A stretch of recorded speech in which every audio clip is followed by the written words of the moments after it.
아멘.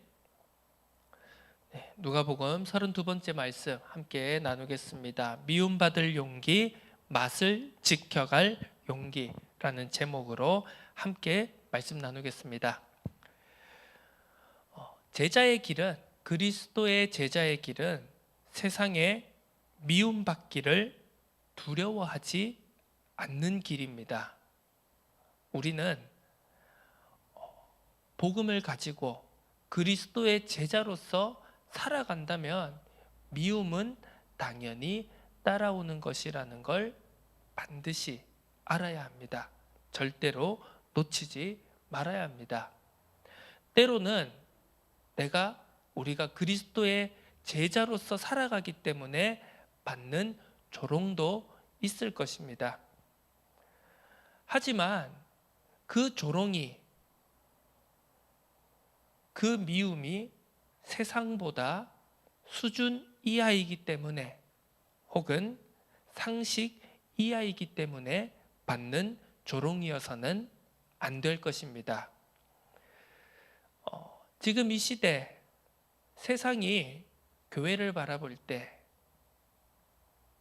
교인들을 바라볼 때, 이 기독교를 바라볼 때 많은 부분에서 미워한다기보다는 오히려 조롱받는 모습을 많이 볼 수 있을 것입니다.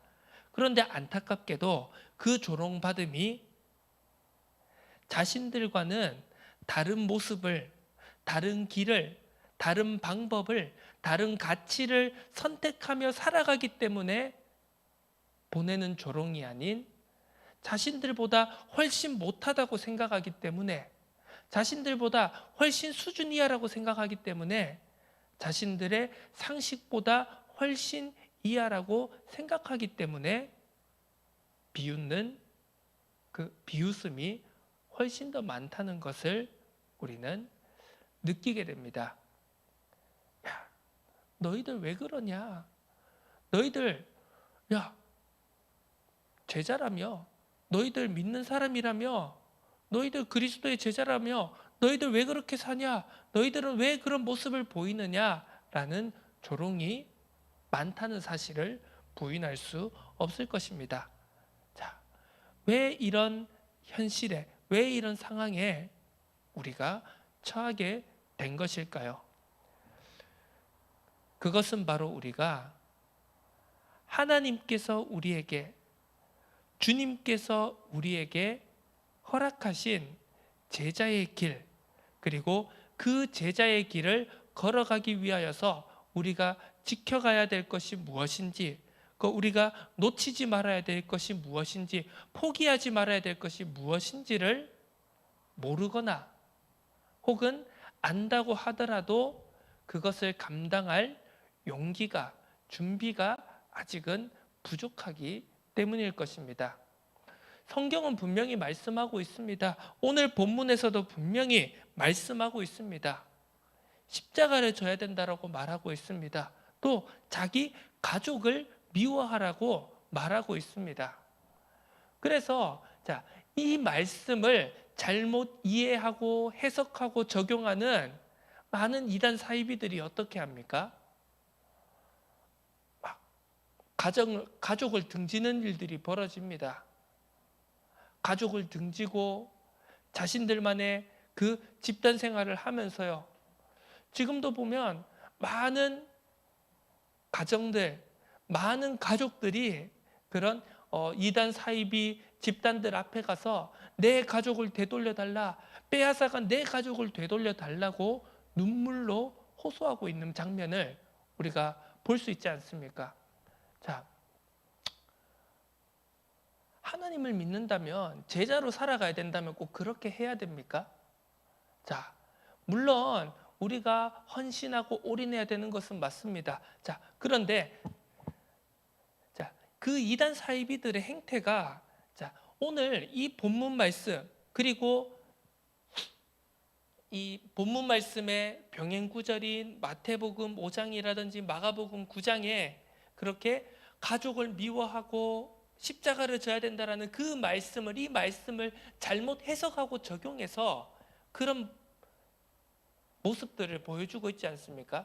그렇다면 이 본문은 과연 정말 우리끼리 모여서 집단 생활하고 가족을 떠나서 가족을 다 등지고 그렇게 안 보고 연을 끊고 살아라, 그것을 말씀하는 것인가? 이것을 우리가 먼저 살펴볼 필요가 있다는 것입니다. 자, 가족을 미워해야 된다, 가족을 버려야 된다, 이것을 우리는 이 당시의 문화와 사회적인 그 가치에 빗대어서 생각해 볼 필요가 있다는 것입니다. 자, 이 당시 지중해 로마 그리스 사회와 그리고 유다 사회에, 이 유다 사회에서 가족이라는 것이 어떤 의미이고 어떤 개념인지를 우리가 먼저 생각해 볼 필요가 있습니다. 이 당시의 가족이라는 것은 가부장을 중심으로 한 가장 이 사회 시스템의 가장 기본이고 핵심적인 단위였습니다. 자, 그래서 가부장이라고 하는 것은 그 가족을, 가문을 이끌어가는 사람입니다. 그 가족 구성원들의 모든 것을 결정하고 판단하고 실행하는 사람입니다. 그래서 극단적으로 말하자면 이 가부장에게는 자신의 가족 구성원의 생사 여부까지도 결정할 수 있는, 흔히 말해서 생사 여탈권까지 쥐고 있는 막강한 힘을 가지고 있었다는 것이죠. 자, 그 가부장을 중심으로 한 가족이 모여서, 그 가족들이 모여서 결국은 로마 제국이라고 하는 하나의 거대한 시스템을 이루고 있는 것입니다. 그래서 가부장을 중심으로 한 가족이 확대되어진 것이 바로 황제라는 시스템을 중심으로 한 로마 제국으로 확장되어진다는 것입니다. 그래서 그 당시에 황제라고 하는 것은요, 일종의 로마 제국이라고 하는 하나의 거대한 가족의 가부장으로 이 당시에 그 시대 사회 사람들의 관념에서는 받아들여졌던 것입니다. 그래서 가족을 미워한다. 자, 이 당시에 미워한다라고 하는 것은요, 정말 미워한다라는 말도 있겠지만요, 또 다른 의미에서는 덜 사랑한다, 가장 중요한 우선순위와 가치로 두지 않는다라는 의미로도 해석이 됩니다. 그래서 가족 구성원, 내 부모님과 친척과 형제들을 미워한다라는 것은 그것을 가장 우선적인 가치로 두지 않는다, 덜 사랑한다라는 의미가 담겨 있죠. 그런데 앞서 말했습니다. 가족이라는 게 뭐라고 했죠?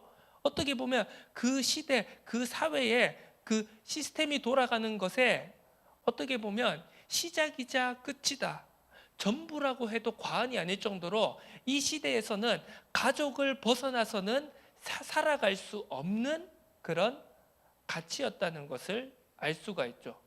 그 시대에, 그 사회의 전부인, 어떻게 보면 최고의 가치를 덜 중요한 것으로, 가장 우선적이지 않은 것으로 여긴다라는 것은 어떻게 보면 그 시대 자체를, 그 사회 자체를, 그 사회의 시스템이 돌아가는 메커니즘 자체를 거부하는 것으로 우리가 이해할 수 있습니다. 이 시스템을 떠난다는 것은요, 사회적인 사형, 선고를 의미하는 것과도 마찬가지였습니다. 가족을 미워하라, 최고의 가치로 두지 말라는 것은 바로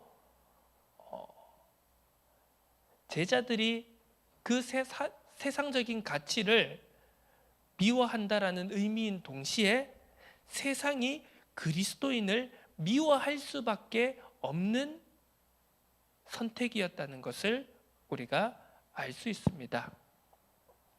이런 부분에서 오늘날 우리들의 삶, 우리들이 걸어가야 될 제자의 길에도 동일하게 적용할 수 있을 것입니다. 지금 세상이 가장 중요하게 생각하고 있는, 그리고 이 세상이라는 하나의 거대한 사회 시스템이 기계처럼, 톱니바퀴처럼 딱딱딱 맞물려서 돌아가고 있는, 작동하고 있는 원리가 무엇인지를 한번 생각해 본다면, 자, 우리가 과연 그 원리를, 그 작동 방식을 거부할 수 있을 것인가? 그것을 가장 중요한 우선순위로, 가장 제1의 가치로 두지 않을 수 있는가라는 것을 나 스스로에게, 우리 자신에게 한번 질문해 보아야 되는 것입니다. 경제라고 하는 것이, 또 교육이라고 하는 것이, 지금 세상이 말하는, 미디어가 말하는, 우리에게 계속 무의식적으로, 잠재의식적으로 심어주고 있는 그 성공에 대한 가치가, 과연 그 가치를, 그 세상이 살아가는 방법을 우리는 과연 거부할 수 있을 것인가?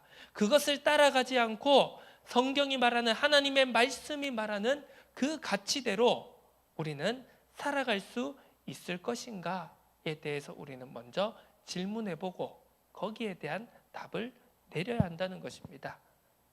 십자가를 지고 걸어간다는 것은 바로 그러한 의미가 담겨 있는 것입니다.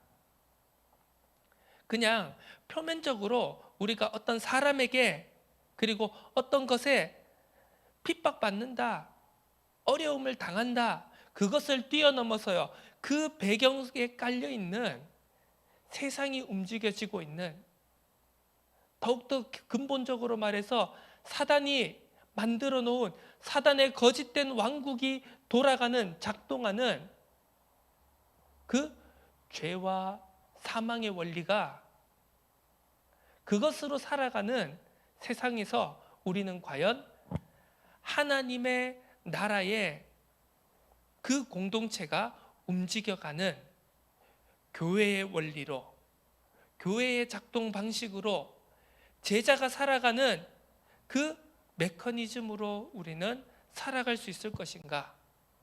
그 선택 속에서 우리는 무엇을 선택할지, 과연 우리는 그 하나님의 나라의 방법을, 그 길을 선택할 수 있을 것인지, 그 용기를, 그것을 선택해서 세상으로부터 기꺼이 미움받을 수 있는 용기를 가지고 있는지, 또 그것을, 그 용기를 가지고 있지 않다면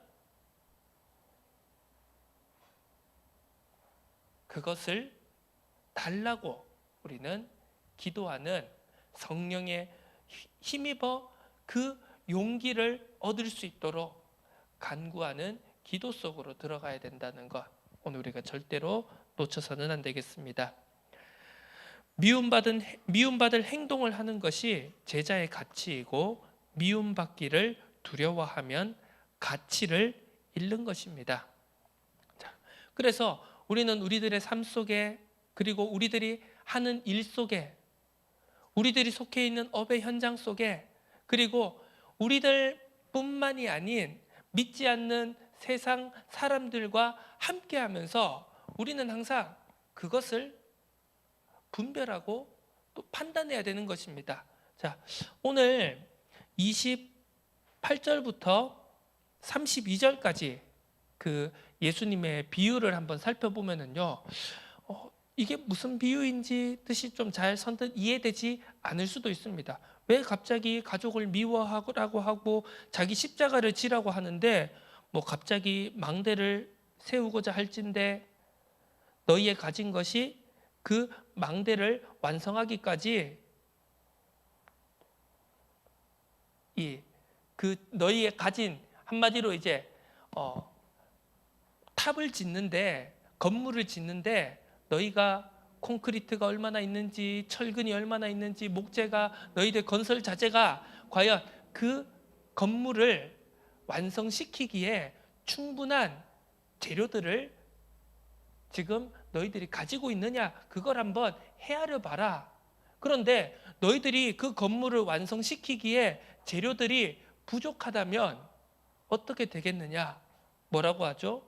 29절에 그 기초만 쌓아놓고 능히 이루지 못하면 보는 자가 다 비웃는다고 했습니다. 왜 비웃는다고 했죠? 30절에 이 사람이 공사를 시작하고 능히 이루지 못하였다 하리라. 또 31절부터 32절까지 제 임금에 대한 비유가 나옵니다. 자, 한 나라의 왕이 다른 나라와 싸울 때 지금 내 군사가 몇 명이 있는지, 저쪽에 병력이 얼마나 있는지 그걸 비교해 봐야 된다라고 하지 않습니까? 내가 10,000명이고 저쪽이 20,000명이다. 그러면 과연 이 10,000명 대 20,000명으로 싸워서 이길 수 있을지 없을지를 잘 비교해 보고 이길 수 없을 것 같다라는 판단이 서면 어떻게 하라고 했죠? 사신을 보내어서 화친을 청해야 할 것이 아니냐라고 예수님께서 비유로 말씀하시고 있죠. 이것은 어떤 의미입니까?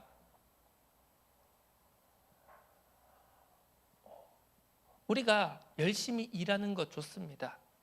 그리스도의 제자로서 헌신하고 수고하고 전도 선교를 위해서 우리의 삶을 드리는 것 물론 중요합니다. 그런데 그 길을 걸어가기 위해서, 그 길을 끝까지 걸어가기 위해서 우리가 세상으로부터 기꺼이 끝까지 미움받고 그리고 참되게 조롱받을 수 있는 그 준비가 되어져 있는가? 영적인 힘을 우리가 비축해 놓고 있는가? 자, 우리는 그렇습니다. 우리의 처음에 결단은 거죠. 처음은 항상 우리는 할 수 있습니다. 우리는 끝까지 걸어갈 수 있습니다. 우리는 이 제자의 길을 끝까지, 주님의 길을 끝까지 걸어갈 수 있습니다. 라고 하지만요, 우리의 열정과 그리고 우리의 결단과 우리의 의지와는 다르게 우리가 걸어가다 보면 그 힘이 끝까지 걸어가기에 부족할 때가 많다는 것을 우리는 언제 깨닫습니까? 걸어가다가 다 소진되고 나면 그때 깨닫습니다. 자, 그러면요, 그때 우리는 어떻습니까? 낙심합니다, 좌절합니다, 절망합니다, 또 주저앉습니다. 한참 있다가 또 주님께서 은혜 주시고 일으켜 주셔가지고 다시 걸어가려고 합니다. 그런데 또 우리는 그 영적인 힘이, 그 미움받고 조롱받을 그 각오와 그 미움과 조롱을 능히 견뎌낼 수 있는, 능히 감당할 수 있는 그 영적인 힘, 성령의 충만함이 완벽하게 준비되어 있는지 또 헤아리지 않고 또 준비되어지지 않은 상태로 또 우리는 열심히 일만 할 때가 있습니다. 그렇게 우리는 항상 하다가 주저앉고 그것이 아니라는 것이죠. 우리가 매 순간순간 확인하고 점검해야 된다는 것을 오늘 본문은 분명히 말씀하고 있습니다. 매 순간순간 우리는 무엇인가를 하기에 앞서서, 우리가 일을 하는 것에 앞서서, 헌신하는 것에 앞서서 우리는 날마다 매 순간 확인하고 점검해야 된다는 것입니다. 나는 지금 과연 성령으로 충만함을 힘입었는가? 일하기에 앞서서 말씀을 묵상하고 기도에 집중함으로써, 기도에 무릎을 꿇는 그 시간을 가짐으로써 우리가 가는 그 길에, 그 과정 속에서 미움을 받고 세상으로부터 미움받고 조롱을 당할지라도 능히 그것을 감당할 수 있는 영적인 힘을 계속 비축해 두고 있는가, 그것을 우리는 날마다 확인해야 될 줄로 믿습니다. 자, 마지막 비유입니다. 소금의 비유입니다. 맛을 잃으면 결국 그 소금은 가치를 잃어버리는 것이라고 했습니다. 우리는 미움받는 것이, 어떻게 보면 조롱받는 것이, 반대로 바꿔 말하자면 여전히 우리가 맛을 지켜가고 있구나. 자, 그냥 단적으로 쉽게 표현하자면 세상에 미움받지 않고 세상에 조롱받지 않는 그리스도인과 교회는 맛을 지켜내고 있지 않다는 의미와도 마찬가지일 것입니다. 물론 우리가 세상과 잘 지내야 되겠죠. 사람들과 화목하게 지내야 되겠죠. 자, 그런 표면적인 거 말고요, 근본적인 의미에서 조롱받을 수밖에 없고 미움받을 수밖에 없다라고 말했습니다. 왜? 세상 가치를 거부하기 때문에요. 세상이 말하는 성공 방정식을 거부하기 때문에 그것으로 아니고 우리는 다른 방식으로, 다른 가치로, 다른 방정식으로 살아간다라고 우리는 결단하고 다짐하고 나아가기 때문에 당연히 충돌할 수밖에 없다고 말씀을 드렸습니다. 그렇게 충돌하고 그렇게 거부당하고 그렇게 미움받고 조롱받는 것이 지금 우리가 맛을 지켜가고 있는 것이구나, 소금으로서의 맛을, 가치를 잃지 않고 있구나 라는 방증일 것입니다. 우리는 가치를 지키며 조롱받아야 됩니다. 우리는 가치를 지키며 미움받아야 됩니다. 그것이 오히려 우리가 세상과 화목할 수 있고 세상을 치유할 수 있고 세상을 회복시키고 살릴 수 있는 우리의 가치, 제자의 가치, 이 세상을 향하여 우리가 왜 필요한지를 잃어버리지 않고 놓치지 않는 그 길일 것입니다. 우리는 미움받을 용기를 가져야 합니다. 맛을 지켜갈 용기를 끝까지 붙잡아야 됩니다. 그 용기는 우리의 의지가 아닌 성령이 주시는 은혜와 성령이 주시는 능력으로만 가능하다는 사실입니다. 이 말씀을 붙잡고 이번 한 주간도 성령에 의지하여 말씀과 기도 속에서 우리가 걸어가야 될 길을 묵묵히 담대하게 걸어갈 수 있도록 우리가 함께 기도해야 될 줄로 믿습니다. 하나님 아버지, 감사드립니다. 조롱하는 소리와 세상의 유혹 속에도 우리가 십자가의 길을, 기꺼이 미움받는 길을 결단하고 걸어갈 수 있도록 우리에게 은혜와 긍휼을 부어 주옵소서. 성령의 충만한 힘으로, 그 성령의 충만한 힘으로 우리가 끝까지 이 길을 걸어갈 수 있도록 은혜도 하여 주옵소서. 감사드립니다. 예수 그리스도의 이름으로 기도드립니다. 아멘.